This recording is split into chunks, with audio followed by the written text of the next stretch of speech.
What dumb self-inflicted injuries have you seen that could have been easily avoided? I was a firefighter, and we were called to a vehicle fire at midnight in a rural area. We got there, and sure enough, there was a pickup truck fully engulfed in flames. This wasn't the usual engine compartment fire. The whole truck was roaring. I was the nozzle man at the time on my engine, which meant my job was to be the guy spraying water on the fire. As I got closer to the pickup, I noticed a gosh awful smell. I was relatively new, so I couldn't place it, but I just knew it was putrid. My heart immediately sank when I remembered there was a missing girl case in our area.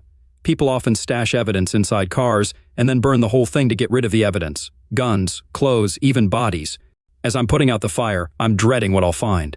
Something was in the truck bed. The fact that the truck's owner wasn't on the scene made me more nervous.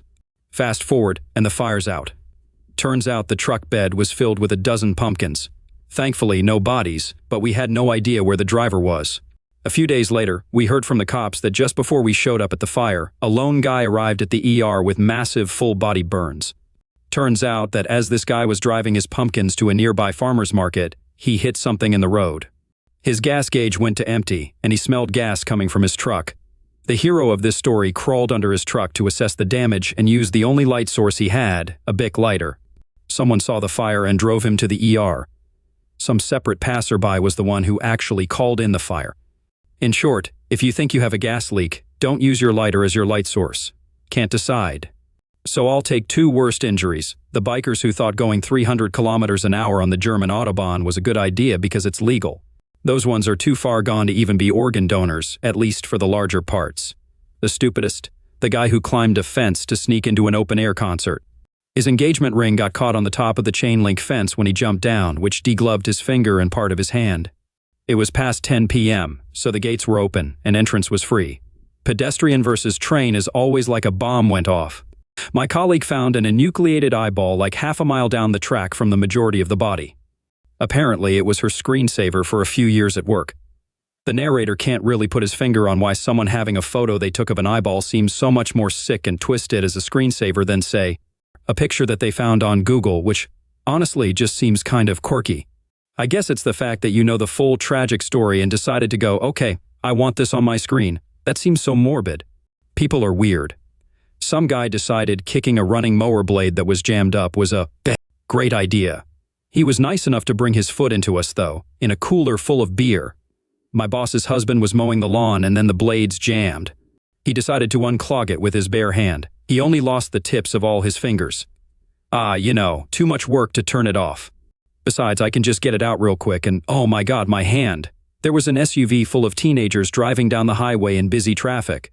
They were driving pretty aggressively. They tried to pass a truck, but the truck is towing a trailer and can't slow down quickly enough to let them pass before oncoming traffic gets close. So they slow down and try to make a second pass. The 15-year-old in the back seat decides to pull his pants down and hang his butt out and moon the other car. Once they passed, they overcorrected and rolled. The kid doing the mooning was ejected and left half his brains and his left arm in a 75F line down the middle of the highway. I work in a hospital. There's a lot of stupid crap I've seen. Climbing things and falling off them is a big one, and skateboarding without helmets. I know helmets look embarrassing when skateboarding, but a guy came off his board and was in an induced coma for a week after cracking his head open. For frick's sake, my mom nearly died because she wasn't wearing a helmet while biking. Seeing my dad on his hands and knees screaming desperately into my mom's ears trying to wake her up was the best helmet PSA that 5-year-old me ever got. I met a guy while I was in the hospital ER that was getting out after suffering a stab wound to his leg. I asked him what happened and he told me that his friend stabbed him with a carving knife.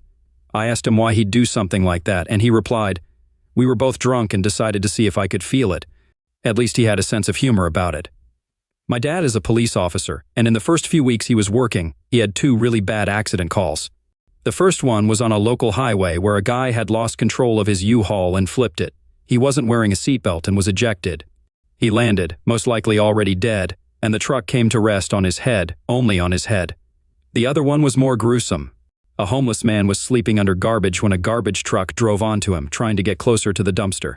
I know this has been said many times, I think even in Deadpool, but he described it as if he ran over a tube of toothpaste. The top popped, and the bottom was completely flat. My cousin is an EMT, and he said one of the nastiest scenes he came upon was a car accident in which the passenger had both her legs up on the dash. Airbags deployed, causing severe fractures on both of her ankles and pushing her knees into her face, breaking her eye socket. He said she was fully conscious when he arrived, and in incredible pain. If I remember correctly, she survived and was expected to make a full recovery. He has lots of crazy stories, mostly crystal and drunk drivers though. 25 years in the fire service, pick one: A, dropping your smack pipe onto your bed and burning off all your skin and flesh. B, getting drunk and hitting a tree sideways with your Grand Cherokee so hard that the frame rails met on the other side. Oh, and not being identified for 4 days because all you had was a fake ID. And C, stopping your truck on the side of the I-95 to pee at 2 a.m., getting out on the traffic side and getting waffled by a truck. Seriously, freaking drunk drivers. Nothing beats getting out of bed at 1 a.m., spending 5 hours watching the Stadies do their investigation, and then going to work on 2 hours sleep. Here's one from within the last year that I didn't have to deal with directly. Some butthole walked into traffic to self-delete at 5:00 a.m. on 95 in Greenwich, Connecticut, got himself flattened, but the trucker didn't notice, and the traffic kept running over him until 9. I went over the smear around 6:30 and noticed the clothes everywhere. 4 hours of the NYC commuter rush drove over that guy's carcass. The smear was spread over 3 lanes and 100 yards. People are used to dead deer and some trash on the road. Plus, it was early and very dark. A friend of mine told me about a call he had as an EMT. It was for a guy with an ungloved member in a hot tub. Firefighter here, teenage boy ducked and rolled from a car traveling about 40 miles per hour because a bee got into the car and he was allergic to bees. Holy crap, this is really one of those you shouldn't have to be struggling not to laugh when you hear this one, and I'm very, very sorry. I can't fault the kid for taking his chances and grazing the crap out of his skin, but surely at that point, you freeze in fear and mutter through gritted teeth for the driver to please slow down so you can run for your life. I'm just saying that going from seated and belted to leaping bodily out of a moving vehicle is something that would run against my instinct, even if my allergy to an axe-wielding psychopath was in the car. My dad was working on these kinds of things in the 1970s. One of the stories he told me was he was called to an early morning accident on the 101 where a drunk driver got on an off-ramp and hit another car head-on. Neither the driver nor the passenger in the right-of-way car were wearing their seatbelts. The driver was impaled on the column of the steering wheel, and the passenger was launched through the windshield and then skidded on his head. Both were dead at the scene, and the drunk driver was totally fine since he was so drunk he basically went ragdoll on impact. A theater was being renovated. The theater was designed for a specific show, and that show left after something like a 15-year run. One of the design quirks of the theater was a concrete basement underneath the stage, where machinery would push up some pretty impressive set changes from below. This meant that the stage had giant open holes in it. After all that machinery and stuff was cleared out of the basement, the holes in the stage opened up to a 30-feet drop with bare concrete beneath. The crew who was tearing down the stuff on the stage took some precautions to make sure nobody fell into these holes. They put plywood over the holes and set up caution cones all around them. When they finished tearing down all the stuff from the stage, the last things remaining were those cones and plywood. Someone picked up all the cones, and it was our future patient's job to pick up the plywood. These were long sheets of plywood, too big just to throw over his shoulder. So he picked up one side of the plywood sheet and started walking forward, pushing it along the stage floor. He never even saw the hole he fell through because the plywood he was pushing blocked his view of his own feet. He fell 30 feet and tumbled on the way down, landing directly on his outstretched hands. He had multiple nasty compound fractures in both arms. Luckily, the shattering bones of his arms broke a lot of the momentum, so when his head smashed down into the concrete, it wasn't going fast enough to kill him. It knocked him unconscious and knocked out all of his teeth on one side of his head.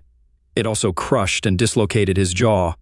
The radial and ulna fractures were the worst. His hands just hung limply, with gore everywhere, and his bones clearly exposed on both forearms. He woke up while we were prepping him for ambulance transport. He mumbled something to us, but his speech was garbled and messed up, mostly due to his injury but also due to the spinal immobilization we put on him, which tucks underneath the chin. He kept mumbling. After a while, I realized he was trying to tell us that his hands hurt, which makes sense, considering the circumstances. He fell 30 feet onto concrete. He was damn lucky just to have survived, EMS supervisor of a well-known party campus. Of all the calls with completely blotto patients, the winner is a freshman who drank 1 beer and attempted to slide down the railing of his 4th-floor dorm's stairwell, only to fall 5 stories upside down onto the concrete basement floor with only his head as a cushion. On arrival, the pool of blood twice his size gave me no hope. When I reached down to check his pulse, to my surprise, he not only survived his ICU hospitalization, He sat next to me on the first day of organic chemistry a year later. Thankfully, I didn't see it as our response was over the phone, but we got a call from a car that had done a rollover and no one was responding, so we got police out there as soon as possible. At some point, a bystander came to the car and said there was no one outside, which is weird because someone had to have been there at some point for it to crash, right? Well, about 10 minutes later, the bystander came back to say he had found the driver, or at least half of him. We had to call the police back and let them know the driver was bisected at the waist. Later on, the bystander reported he found the torso as well. Bad day to be a good Samaritan for him. I think some of the other people in the office were speculating it was a murder cover-up, but he probably just didn't have his seatbelt on.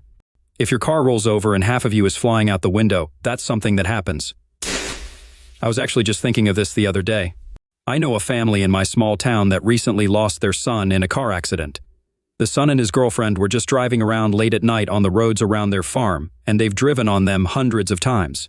They got talking or something after he missed a turn, having to swerve and tipping his truck over. He wasn't wearing his seatbelt, so he was thrown out of the window and smashed by the truck, killing him instantly. His girlfriend was wearing her seatbelt and didn't even have a scratch on her. The truck itself was totally drivable. It was kind of dented on the side that it landed on, but a little buffing out and you wouldn't even know his car was in an accident, but he was killed. Moral of the story, wear your seatbelt, a lesson that the narrator has had thoroughly drilled into him after doing a bunch of these medical videos, and hopefully one that the rest of you will take to heart as well. That and doing any of the other things in these stories. My days of getting tipsy and climbing on things may be done. Responded to a young guy that fell out of the shower. When he slipped, he impaled a wooden toilet plunger into the side of his chest underneath his armpit. It was literally halfway down the wood into his body. The guy was standing in the living room when we got there, plunger and all. How he was alive, I don't know.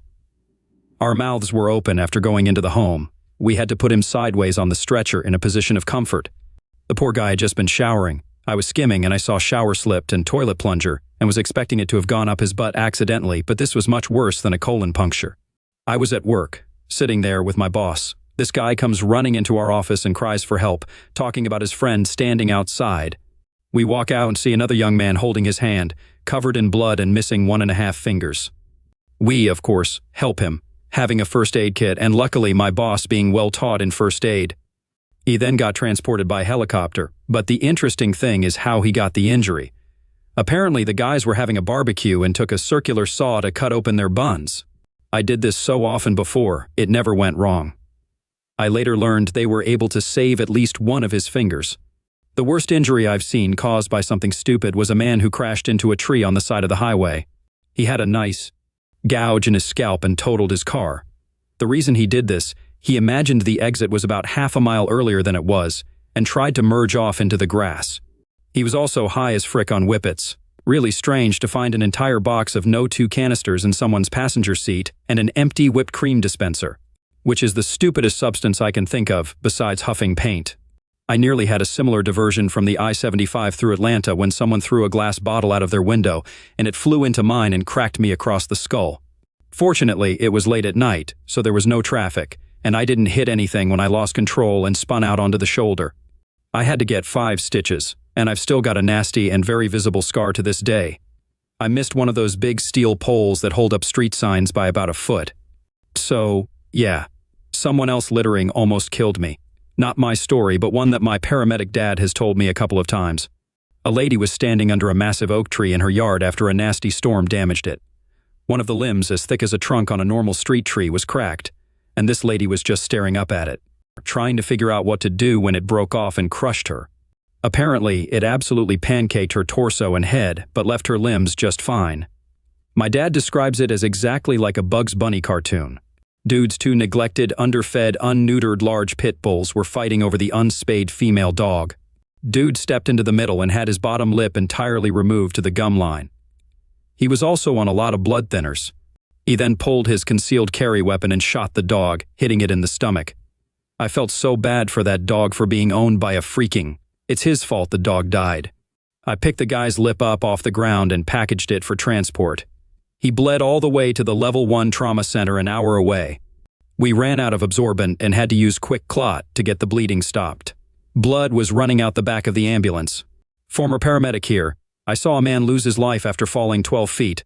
12 feet ain't that high, but when you land wrong, instant death. If you work at any height, wear a harness. I always like to remind people, the average human is just tall enough that if they stand up straight and fall rigidly forward or backward onto solid cement, they will gain just enough energy to impart a likely lethal blow. Apply this to things like curbs or other small surfaces, and it's no contest. That's how freaking fragile we are when it comes to gravity, people. My mother was a police explorer in the 80s. She later went on to become a dispatcher. She had to do a ride-along as part of police explorer or dispatch training, I can't remember which. The town she lived in has lots of gravel roads. On a blistering and muggy Iowa summer, the ambulance gets called to a motorcycle. Crash. They'd been speeding down the gravel, and he was wearing shorts, sandals, and no helmet. He was literally pasted across the gravel, which acted like sandpaper. His head was split wide open, and his brains were scattered like a Gallagher show. The smell is something my mom says she can still smell when she tells the story. Gently cooking brains and gravel mixed with the road dust and raw meat smell didn't help that it was super humid too. The girl riding with him lost 80% of her skin and broke basically everything. She died in the hospital before her parents got there. My mom made me swear to never ride motorcycles. Riding leathers aren't a freaking fashion statement, so unless you want to force some traumatized 20-year-old to scrape your face meat off the road with a garden spade, wear the proper riding gear and helmet. I'm a medic. A kid de-skinned his sausage while peeing by, aggressively pulling his zipper up after he was finished. Oh God, excuse the narrator. He's just going to narrate with his legs crossed and try not to think about the immense amount of secondhand pain that reading, writing, and narrating that last sentence caused him. Owie, owie, owie, owie. My father-in-law is a firefighter, but the area mostly just has car accidents. So many people have their lives ruined by speeding or driving drunk. So many. I'm a cop. About 4:45 in the morning, we get a call of a burglary in progress.